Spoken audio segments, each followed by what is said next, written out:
அரசு வேலை சம்பந்தமாக அனைத்து வேலைவாய்ப்பு தேர்விலும் கட்டாயம் நம்பர் அனாலஜி, லாஜிக்கல் ரீசனிங் அப்படிங்கிற இந்த மாதிரி கொஸ்டின் கட்டாயம் இருக்கும். நீங்கள் நிறையா கொஸ்டின் இதில் ப்ராக்டிஸ் பண்ணால் நீங்கள் எளிதில் வின் பண்ணி பாஸ் பண்ணி அரசு வேலையை வாங்கலாம் என்பது உறுதியாக சொல்கிறேன். இப்பொழுது இந்த எண்ணை பாருங்கள். 12 related to 18, 22 related to 33, 60 related to what. Number எப்படி அமைஞ்சிருக்கு, எப்படி கூடியிருக்குங்கிறத இப்போ நம்ம பார்க்க போகிறோம். 12 6 கூட்டினா 18, 22 6 கூட்டினா இங்கே வேறு மாதிரி வருது. சப்போஸ் 22 6 28, 5 கூட்டினா அந்த மாதிரி வருது. ஆனால் அது வந்து சாத்தியப்படாது. வேறு மாதிரி எப்படி கூட்டலாம்? 1 2 3, 3 12 15 கொஞ்சம் பக்கத்தில் வருது.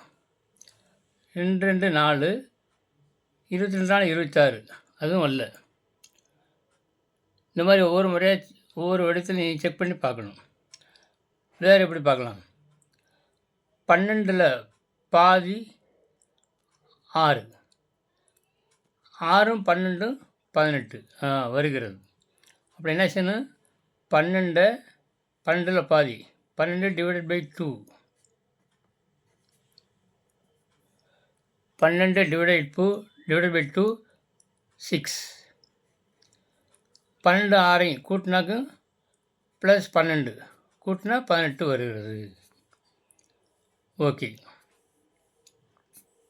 அதே மாதிரி 22ல் பாதி 11, 11 22ஐயும் கூட்டினா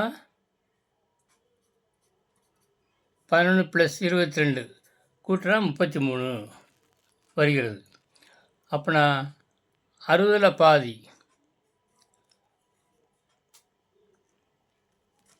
அதாவது 60 டிவைடட் பை 2 30, 30ஓட 60 கூட்டினா 90. அப்படின்னா இந்த இடத்துல வர வேண்டிய ஆன்சர் 90. 90 தான் சரியான விடை. Option D. இந்த மாதிரி நீங்கள் செலக்ட் பண்ணி விடையை கண்டுபிடிக்க வேண்டுமா கேட்டுக்கொள்கிறேன்.